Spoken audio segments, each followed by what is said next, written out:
2016 সালে মুক্তি পাওয়া স্কেয়ার ক্যাম্পেইন নামের সিনেমার গল্প এমন কিছু মানুষের সম্পর্কে যারা একটি টিভি শো এর জন্য ভয় দেখানো প্ল্যান তৈরি করত। তারা শুধুমাত্রই ভয় দেখাতো, কাউকে আঘাত করতো না বা কারো কোনো ক্ষতি করতো না। কিন্তু একদিন তাদের জীবনে এমন কিছু ঘটে যা তারা কখনো কল্পনাও করতে পারেনি। তো সিনেমার শুরুতে একটি হসপিটাল দেখানো হয় যেখানে জায়গায় জায়গায় সিসিটিভি ক্যামেরা লাগানো ছিল। তখন জর্জ নামের একজন লোক সেখানে সিকিউরিটি গার্ড হিসেবে কাজ করতে আসে। আজকে তার প্রথম দিন ছিল। তারপর সে এমা নামের একজন এমপ্লয়ির সাথে দেখা করে। এমা আগে থেকে এখানে কাজ করে। সে জর্জকে হসপিটালের সব নিয়মকানুন বোঝায় এবং তাকে বলে যে এখানে মাঝে মাঝে মৃতদেহ আনা হয়, যা অনেক সময় রাতেও আসে, তাই তুমি ভয় পাবে না তো। জর্জ বলে, না, আমি আগেও এরকম কাজ করেছি। দেন এমা সেখান থেকে চলে যায়। রাতে যখন জর্জ ঘুমাচ্ছিল তখন কলিং বেলের শব্দে তার ঘুম ভাঙে। একটি মৃতদেহ আনা হয়েছে, কিন্তু জর্জ দরজায় পৌঁছানোর আগেই ডেলিভারি ম্যান লাশটা হলে রেখে সেখান থেকে চলে যায়। বাধ্য হয়ে জর্জ সেই লাশটিকে রুমে নিয়ে যায়, কিন্তু বাইরে বেরোনোর সময় সে দেখে যে লাশটা বসে পড়েছে। সে ভয় পেয়ে যায়। দেন সে লাশটার কাছে যায় এবং ব্যাগের চেইন খুলে দেখে ব্যাগের ভেতরে একটি মৃত মেয়ে ছিল। কিন্তু হঠাৎ মেয়েটি চোখ খুলে তাকায়। এটা দেখে জর্জ ভয় পেয়ে পালাতে শুরু করে। যেমনটা শুরুতেই বলেছিলাম, এই সিনেমাটা প্র্যাঙ্কের ওপর ভিত্তি করে বানানো, তাই মেয়েটি আসলে মৃত নয়, সে একজন পেইড অ্যাক্ট্রেস যে লাশ সেজেছে। এমাও একজন অভিনেত্রী এবং তার পুরো টিম ক্যামেরায় এই দৃশ্যগুলো রেকর্ড করছে।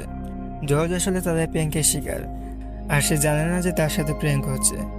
ভয় পেয়ে সে সিকিউরিটি রুমে চলে যায় এবং এমা তাকে যে নাম্বারটা দিয়েছিল সেটাতে কল করার চেষ্টা করে। জর্জ বারবার কল করছিল, কিন্তু এটা নিশ্চিত যে কেউ তার কল ধরবে না। এই পুরো প্র্যাঙ্কের মাস্টারমাইন্ড ছিল মার্কাস নামের একজন ব্যক্তি। এমা ছাড়াও আরও 3-4 জন তাদের সাথে এই কাজে যুক্ত ছিল। তারা হাসপাতালের পরিবেশকে আরও ভয়ানক করতে ভৌতিক শব্দ বাজাচ্ছিল, যাতে ভিকটিম আরও ভয় পায়। এদিকে তারা ওই মেয়েটিকে বিভিন্ন নির্দেশনা দিচ্ছিল, যাতে জর্জকে আরও বেশি ভয় দেখানো যায়। কখনো তার সামনে গিয়ে, কখনো তার পাশ দিয়ে চলে গিয়ে মেয়েটি জর্জকে ভয় দেখাচ্ছিল। সবকিছুই ঠিকঠাক চলছিল, কিন্তু তখনই এমা খেয়াল করে যে সিকিউরিটি রুমে রাখা বন্দুকটি এখন আর সেখানে নেই। তার মানে জর্জ সেই বন্দুকটি নিয়ে নিয়েছে। জর্জ শান্ত না যে এগুলো প্র্যাঙ্ক হচ্ছে, তাই এমা চিন্তা করছিল যদি জর্জ ভুল করে সেই মেয়েটিকে গুলি করে ফেলে তাহলে সবকিছু উলটপালট হয়ে যাবে। তাই সে দ্রুত মেয়েটিকে বাঁচানোর জন্য দৌড়ে যায়। ঠিক যখন মেয়েটি জর্জের সামনে আসতে যাচ্ছিল, এমা সময় মতো এসে তাকে থামায় এবং জানায় যে এটি শুধুমাত্র একটি প্র্যাঙ্ক ছিল। এতক্ষণে মার্কাস এবং তার দলের বাকি সদস্যরা এখানে এসে গেছে। জর্জের অবস্থা এতটাই খারাপ হয়ে গিয়েছিল যে তার প্যান্ট ভিজে গিয়েছে, আর সবাই তাকে নিয়ে হাসাহাসি করছিল। পরে জানা যায় যে বন্দুকটিও আসল ছিল না, এটা মার্কাস ইচ্ছে করে রেখেছিল যাতে এমাকে ভয় দেখানো যায়। তবে এমার এটা একদমই পছন্দ হয়নি, তাই সে রাগ করে সেখান থেকে চলে যায়।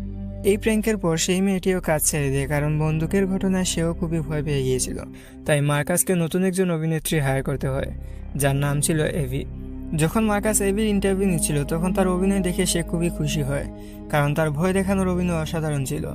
কিছুদিন পর তারা একটি নতুন প্র্যাঙ্ক করতে যাচ্ছিল, যা একটি পুরনো ভৌতিক বিল্ডিংয়ে শ্যুট হবে। দেন আমরা দেখি যে এমা মার্কাসের সাথে কথা বলতে আসে।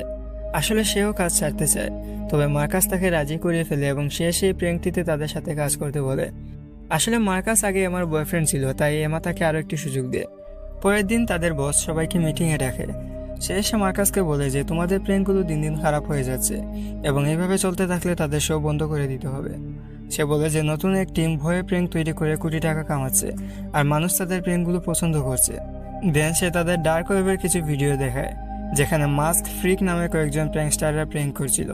ভিডিওতে প্রথমে কিছু লোকদের দেখা যায় যারা এক ধরনের রিচুয়াল করছিল। হঠাৎ মাস্ক পরা কিছু লোক তাদের ওপর হামলা করে এবং তাদের ভয়ানকভাবে হত্যা করতে থাকে। কেউ কারো হার্ট বের করে ফেলছে, কেউ আবার কারো চোখ তুলে নিচ্ছে। এই পাগলামো দেখে আমার সঙ্গে সঙ্গে টিভি বন্ধ করে দেয় এবং বলে আমরা যথেষ্ট দেখেছি। তারপর তাদের বস মার্কাসকে নির্দেশ দেয় যে সে যেন এমন কিছু তৈরি করে যা মানুষ পছন্দ করবে। সে জানিয়ে দেয় যদি মার্কাস এমন কিছু তৈরি না করতে পারে তাহলে তার কাজ বন্ধ হয়ে যাবে। পরের সপ্তাহে তারা একটি পুরনো বিল্ডিংয়ে প্র্যাঙ্কের প্রস্তুতি নেওয়া শুরু করে। এবার তারা এভিকেও এই প্র্যাঙ্কে অন্তর্ভুক্ত করতে চায়, যে ভূত মেয়ের চরিত্রে অভিনয় করবে। মার্কাসের দলে এমার পাশাপাশি ছিল সোজি নামের একটি মেয়ে, জেডি নামের একজন মেকআপ আর্টিস্ট এবং টনি, ডিক ও ভাকি নামের আরও কয়েকজন। তারা বিল্ডিংয়ের বিভিন্ন জায়গায় ক্যামেরা ইনস্টল করে যেন প্রতিটি দৃশ্য ক্যাপচার করা যায়। তাছাড়া লাইটের ফ্লাকচুয়েশন, জিনিসপত্রের নড়াচড়া, ভৌতিক শব্দ শোনার সবকিছুর জন্যই প্রস্তুতি নিয়ে রাখে। আজই তারা এই প্র্যাঙ্কটি শ্যুট করতে যাচ্ছে। মার্কাস আমাকে আশ্বাস দেয় যে সব ঠিকঠাক হবে এবং তার কাছ থেকে কিছু গোপন রাখবে না। কিছুক্ষণ পর তাদের শিকার পৌঁছে যায়, যাকে একটি চাকরির লোভ দেখিয়ে আনা হয়েছে। এমা তাকে নিতে যায়। সেই লোকটির নাম ছিল রয়েন। এমার সাথে দেখা হওয়া মাত্রই রয়েন বলে আমি এই জায়গাটা চিনি, এই বাগানের গাছগুলো আমি লাগিয়েছিলাম। এমা খুবই অবাক হয়ে যায়, কারণ তার কাছে মনে হয় রোয়েন অদ্ভুত আচরণ করছে, মানে সে নর্মাল মনে হচ্ছিল না। যাই হোক, এমার সাথে কথা বলার সময় রোয়েন বারবার জানালার দিকে অবাক হয়ে তাকাচ্ছিল, কারণ রোয়েনকে ভয় দেখানোর জন্য সেখানে এভি দাঁড়িয়েছিল। কিন্তু তার আগে সে এমাকে কিছু দেখাতে পারত। সোজি যে সাফাই করার অ্যাক্টিং করছিল, সে রোয়েনের মনোযোগ অন্যদিকে ফিরিয়ে দেয়। আর যখন রোয়েন আবার জানালার দিকে তাকায়, ততক্ষণে এভি সেখান থেকে চলে যায়। তবুও রোয়েন এমাকে এটার বিষয়ে জিজ্ঞেস করে, কিন্তু এমা বিষয়টি ইগনোর করে। সে জানিয়ে দেয় যে এটি একটি শিশুদের হাসপাতাল, তবে এখন পর্যন্ত এখানে কোনো রোগী নেই। এমা তাকে অফিসে নিয়ে যায়। সেখানে রোয়েন পুরনো ছবিগুলো দেখছিল এবং বারবার এমাকে বলছিল যে আমি আগেও এখানে এসেছি। এমা তার এই কথায় বিশ্বাস করতে পারছিল না। তখনই মার্কাস তাকে কল করে এবং বলে যে রোয়েন একটি স্পেশাল কেস, সে এখানে আগেও এসেছে। আসলে রোয়েন একটি সাইকো ছিল। এইটা শুনে এমা খুবই রেগে যায়, কারণ মার্কাস তাকে এ বিষয়ে কিছু বলেনি এবং এই ধরনের সাইকোকে এখানে আনা খুবই ঝুঁকিপূর্ণ ছিল। এমা রোয়েনকে বলে, আপনি এখানে অপেক্ষা করুন, আমি একটু পরে আসছি। তারপর এমা মার্কাসের কাছে চলে যায়। টেবিলের ওপর একটি ছোট নাইফ রাখা ছিল। মার্কাস এবং তার দল শুটিং শুরু করে। যেমনটা আগেও তারা কিছু ভয়ের শব্দ চালিয়েছিল, এবারও তারা তাই করে। এর জন্য রোয়েন তার জায়গা থেকে উঠে যায় এবং শব্দের পেছন করতে করতে সে বাইরে চলে আসে। এমন মার্কাসকে বলে, এই মানুষটি আমার ঠিক মনে হচ্ছে না, আমাদের এইসব এখানে বন্ধ করা উচিত। কিন্তু মার্কাস থামতে চাচ্ছিল না। এখন এবির পালা ছিল যে রোয়েনকে ভয় দেখাবে। চলতে চলতে যখন রোয়েন একটি জায়গায় পৌঁছায়, তখন সেখানে লুকিয়ে থাকা সোজি একটি বল ফেলে। এভি যে ভূত হয়েছিল, সে ওই বলটি নিয়ে হাসতে হাসতে ছুটতে শুরু করে। রোয়েন তার পেছন পেছন ছুটতে থাকে, তবে তাকে ধরতে পারে না। তারপর তারা রোয়েনকে জিনিসপত্রে ভরা একটি রুমে নিয়ে আসে, যেখানে রোয়েন জানালার সামনে দাঁড়িয়ে বাইরে দেখছিল। সে আগে থেকে একটি মানসিক রোগী ছিল, তাই ভূত দেখা তার জন্য নতুন কিছু না। রুমের ভেতর এবি লুকিয়েছিল এবং হাতে ক্যামেরা নিয়ে টনিও লুকানো ছিল। তখন এবি রোয়েনের সামনে আসতে যাচ্ছিল, আর এখানে প্রেমটি শেষ হতে চলেছিল। কিন্তু এমা তখন দেখে যে তার অফিসে পড়ে থাকা নাইফটি সেখানে নেই, যা রোয়েন নিয়ে নিয়েছে। আর যখন এবি রোয়েনকে ভয় দেখানোর জন্য তার সামনে আসে, রোয়েন তাকে ছুরি দিয়ে অনেক খারাপভাবে আঘাত করে। এটা দেখে সবাই চমকে যায়। এবির মৃত্যুতে টনিও ঘাবড়ে যায় এবং সে নড়ে ওঠে। তখন রোয়েনের নজর তার উপর পড়ে, তাই টনি সেখান থেকে পালানোর চেষ্টা করে, কিন্তু রোয়েন তাকে ধরে ফেলে এবং তার গলা চেপে ধরে তাকে হত্যা করে। এমা এবিকে বাঁচাতে সেই রুমের দিকে দৌড়ে যায়, কিন্তু যখন সে সেখানে পৌঁছায়, এবিকে জানলা দিয়ে বাইরে ছুঁড়ে ফেলে দেওয়া হয়েছে এবং টনিকেও ঝুলিয়ে দেওয়া হয়েছে। রোয়েন এখনও সেখানে ঘুরছিল এবং এমার জীবনও ঝুঁকির মধ্যে ছিল। মার্কাস এবং ডিকু তাকে এখান থেকে বেরিয়ে যেতে বলে। এমা তখন এমন কিছু ক্যামেরা খুঁজে পায় যেগুলো তারা ইনস্টল করেনি। রোয়েনের থেকে বাঁচতে বাঁচতে এমা সোজির কাছে এসে পৌঁছায়, কিন্তু রোয়েন সেখানেও আক্রমণ করে এবং সোজির গলা কেটে দেয়।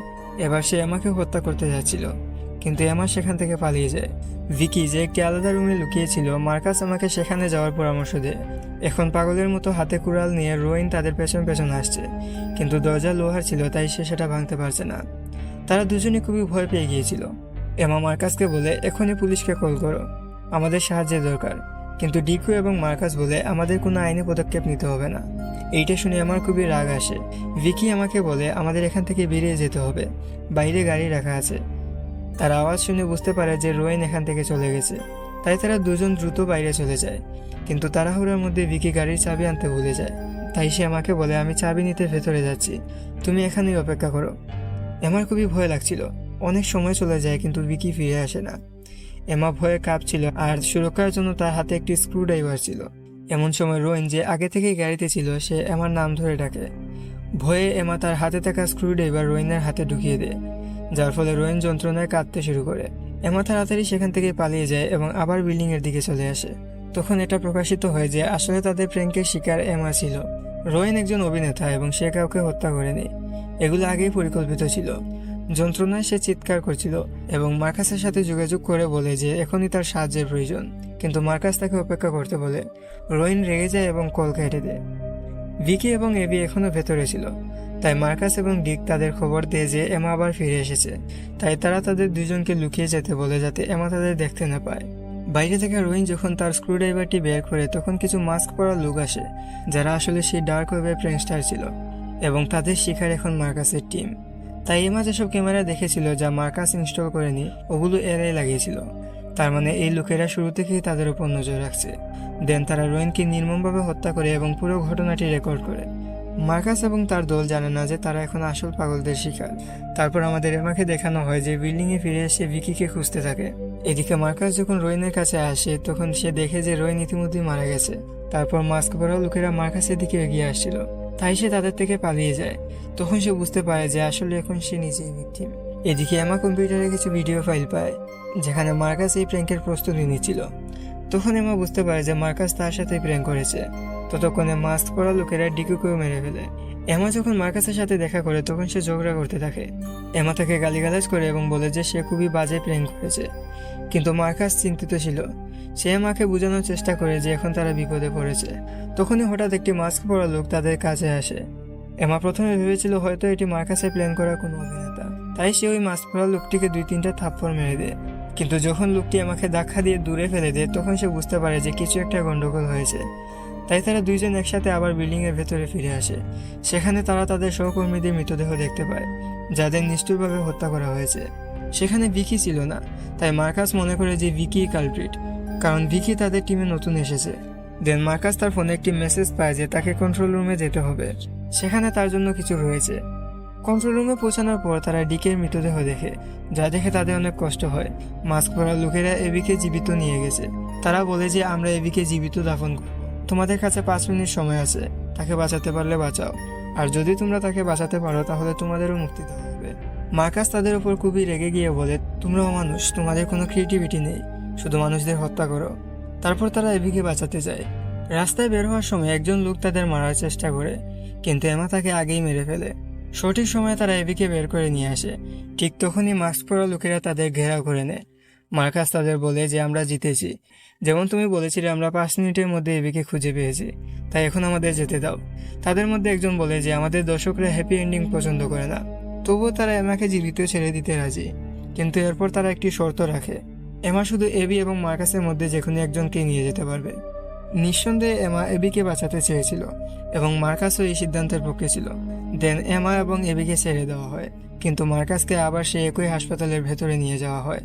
মৃত্যুর আগে মার্কাস দেখছিল যে তার সহকর্মীদের লাশ টুকরো টুকরো করে কাটা হচ্ছে, তাই মার্কাস তাদেরকে গালি দিতে থাকে এবং বলে যে তোমাদের শোতে কোনো টুইস্ট নেই, কোনো আকর্ষণীয় কিছু নেই। তারপর মার্কাস একটি ভিডিও ফুটেজ দেখে যেখানে এবি ওই মাস্ক পরা লোকেদের সাথে রিহার্সেল করছে। তার মানে হলো আসল কালপ্রিট হচ্ছে এবি, অর্থাৎ এমা ভুল মানুষকে বাঁচিয়েছে। যাই হোক, মার্কাস এখন আর কিছুই করতে পারবে না এবং পরে তাকে আগুনে পুড়িয়ে ফেলা হয়। এবং যেমনই লোকেরা বলেছিল যে তাদের দর্শকরা হ্যাপি এন্ডিং পছন্দ করে না, তাই যখন এমা এবির সঙ্গে গাড়িতে ছিল তখন তার নজর সেখানে লাগানো ক্যামেরাগুলোর দিকে পড়ে, অর্থাৎ এই শো এখনো শেষ হয়নি এবং সামনে তারা এমাকেও মারতে চলেছে। আর এখানেই মুভিটা শেষ হয়।